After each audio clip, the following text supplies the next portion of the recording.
అందరికీ నమస్తే. ఋషికొండ ప్యాలెస్ మరోసారి వివాదాల్లోకి వచ్చింది. నిన్న అమిత్ షా గారు ఏదైతే ఆంధ్రప్రదేశ్ పర్యటన ఉందో, పర్యటనలో భాగంగా నిన్న అమిత్ షా గారు వచ్చి నారా చంద్రబాబు నాయుడు గారి ఇంట్లో నిన్న రాత్రి భోజనం చేయడం జరిగింది. సో ఆ సందర్భంగా అక్కడ కలిసినటువంటి అమిత్ షా గారు, పవన్ కళ్యాణ్ గారు, చంద్రబాబు నాయుడు గారు, నారా లోకేష్ గారు మాట్లాడుకుంటున్న కొన్ని డిస్కషన్స్ బయటకొచ్చాయి. అందులో ఒకటి ఏంటి అంటే ఏదైతే మన ఋషికొండకి సంబంధించిన జగన్మోహన్ రెడ్డి గారు ప్రభుత్వం హయాంలో ఉన్న టైంలో అక్కడ ఒక ప్యాలెస్‌ని నిర్మించారు. ఆ ప్యాలెస్‌కి సుమారుగా 500 కోట్లు వెచ్చించి ఆ 500 కోట్లతోటి ఆ ప్యాలెస్‌ని నిర్మించారు. ఇంత విశాలవంతమైన ప్యాలెస్ ఎందుకు నిర్మించారు? సో దీనికి అప్పటి ప్రభుత్వంలో ఉన్న వాళ్ళు కొంతమంది ఏంటంటే సీఎం క్యాంప్ ఆఫీస్ అని, కొంతమంది ఏంటంటే వైజాగ్‌కి రాజధానిగా వచ్చేస్తుంది కాబట్టి ఇక్కడ నుంచి పరిపాలిస్తారు అని చెప్పి, మరికొంతమంది ఏదైతే టూరిజం మినిస్టర్ అప్పుడు సంబంధించినటువంటి రోజా గారు ఉన్నారో, రోజా గారు ఏమంటే ఇది టూరిజంకి సంబంధించిన ప్యాలెస్ అని చెప్పి, మరికొందరు విజిటర్ ప్యాలెస్ అని చెప్పి రకరకాలుగా దాని గురించి చెప్పడం జరిగింది. ఎండ్ ఆఫ్ ద డే ఏంటి అంటే చాలా విలాసవంతంగా. సో ఇప్పుడు వరకు ఒక అమెరికా అధ్యక్షులకు కానీ, ఇంకా ఏ ఇతర దేశాలకు సంబంధించిన అధ్యక్షులు కానీ, పీఎంలు కానీ ఉండే దానికి కూడా అంతకు మించి ఉన్నటువంటి ప్యాలెస్ నిర్మించారనేది ఒక టాక్ నడిచింది. సో తర్వాత ఏదైతే కూటమి ప్రభుత్వం వచ్చిందో, కూటమి ప్రభుత్వం వచ్చిన తర్వాత పవన్ కళ్యాణ్ గారు వెళ్ళి విజిట్ చేశారు. ఎలా ఉంది ఏంటి అనే దాని గురించి చూశారు. దాని గురించి పవన్ కళ్యాణ్ గారు గతంలో మాట్లాడడం మనం చూసాం.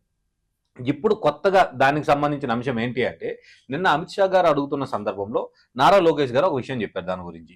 ఏంటి అంటే అది హరిత ట్రిబ్యునల్, ఏదైతే నేషనల్ గ్రీన్ ట్రిబ్యునల్ అనేది సంస్థ ఉంటుందో, ఈ సంస్థ నుంచి అక్కడికి సంబంధించినటువంటి ఏదైతే ఋషికొండకు సంబంధించినటువంటి ప్రాంతం ఏదైతే ఉందో, ఈ ప్రాంతం అనే కాదు ఎక్కడైనా సరే అటవీ శాఖ కానీ, వనర శాఖలు అటువంటి కానీ, లేదా భూమి గాలి ఏదైనా సరే పొల్యూట్ జరుగుతున్నా, ఏదైనా కాలుష్యం జరుగుతున్నా, లేదా ఇప్పుడు అటవీ శాఖని కటింగ్ చేయడం కానీ, ఇంకో రూపంలో దాని కన్స్ట్రక్షన్ గురించి కానీ, లేదా కెమికల్ ఫ్యాక్టరీస్ గురించి అటవీ శాఖని కట్ చేయడం, అటవీ ప్రాంతాల్లో ఉన్నటువంటి ఏరియాలో కంపెనీలు పెట్టడం గురించి కానీ, ఇలాంటి వాటన్నిటిని కూడా ఎన్జిటి నేషనల్ గ్రీన్ ట్రిబ్యునల్ అనే సంస్థ కిందకు వస్తాయి అన్నమాట ఇవన్నీ.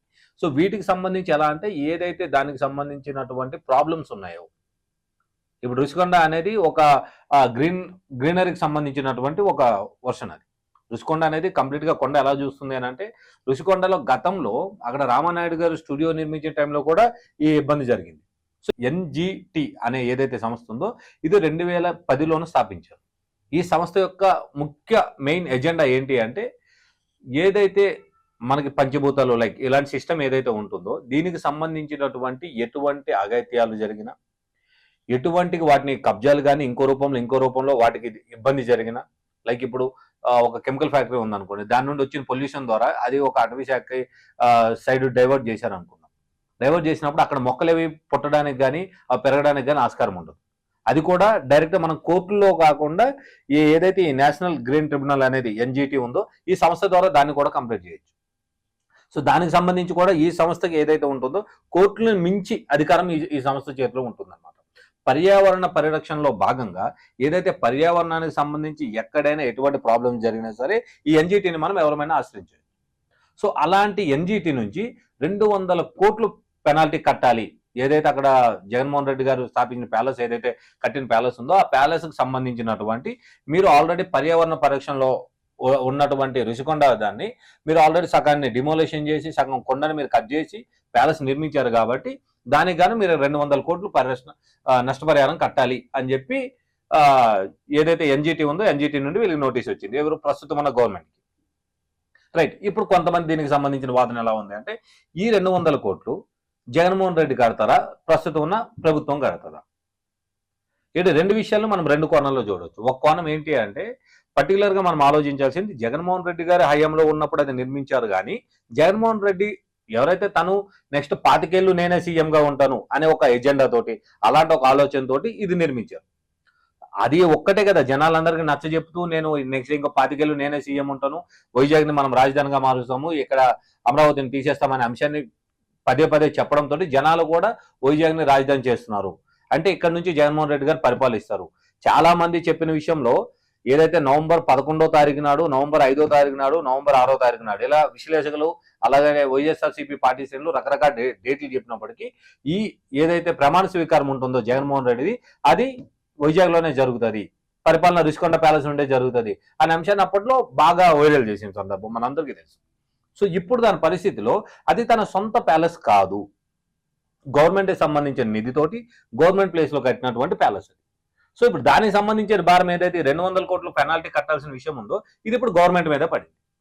సో తన సొంత ప్యాలెస్ అనుకోండి, తను కట్టాలి, 100% తను కట్టాలి. ఏదైతే పర్యావరణ పరిరక్షణలో దీనికి సంబంధించినటువంటి ఈ గ్రీన్ ట్రిబ్యునల్ అనే ఏదైతే చట్టం ఉంటుందో, చట్టం అంటే అది ఒక సంస్థ, ప్రైవేట్ సంస్థ ఉంటుందో, లైక్ ఒక ఎన్జిఓలా అనుకుందాం. కానీ నేషనల్ గ్రీన్ ట్రిబ్యునల్స్ అనేది నాట్ ఏ ఎన్జిఓ, కోర్టులని వీటన్నిటికి మించిన కంటే పెద్దది. పర్యావరణ పరిరక్షణలో భాగంగా వీటన్నిటికి సంబంధించి ఒక సిస్టమేటిక్గా క్రియేట్ చేసినటువంటి సంస్థ అనమాట అది.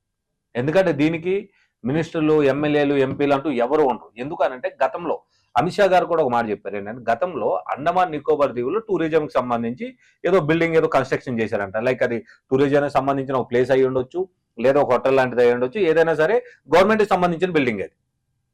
దానికి కూడా వీళ్ళు పెనాల్టీ వేయడం జరిగింది. అంటే అప్పట్లో కూడా ఈ ఎవరైతే అమిత్ షా గారు వీళ్ళందరూ ఉన్నారో వీళ్ళందరూ వాళ్ళతో మాట్లాడి పెనాల్టీని అంత కాదండి, ఒక ఇంత కట్టగలమన్నట్టుగా ఏదో ఒకటి కాంప్రమైజ్ చేసుకున్నారు తప్ప జీరో పెనాల్టీ లేదా మేము కట్టము అనే దానికి ఆస్కారం లేకుండా పోయింది. అంటే సెంట్రల్ గవర్నమెంట్ కూడా ఈ ఏదైతే ఎన్జిటి ఉందో దీన్ని ఎదిరించే స్థాయి లేదు. అంటే ఆలోచించండి, ఇప్పుడు ఈ 200 కోట్లు మరో భారంగా మారింది ఇప్పుడు ఆంధ్రప్రదేశ్ ప్రభుత్వానికి. ఆల్రెడీ గతంలో చేసిన అప్పుల్ని వడ్డీలు కట్టుకుంటూ, ప్రస్తుతం వాళ్ళు ప్రకటించిన పథకాలని అమలు పరుస్తూ, ప్రస్తుతం ఉన్న పరిస్థితులన్నీ చక్కదిద్దుకుంటున్న టైంలో ఇలాంటిది ఇంకో 200 కోట్లు అంటే మళ్ళీ ఎక్కడి నుంచి పడతాయి? మళ్ళీ సామాన్య ప్రజల మీదే పడుతుంది భారం. అది రకరకాల రూపంలో పడవచ్చు. సో జగన్మోహన్ రెడ్డి చేసినటువంటి తప్పుకి ప్రస్తుతం ఉన్న కూటమి ప్రభుత్వం పరిహారం కట్టాల్సిన పరిస్థితి ఉంది.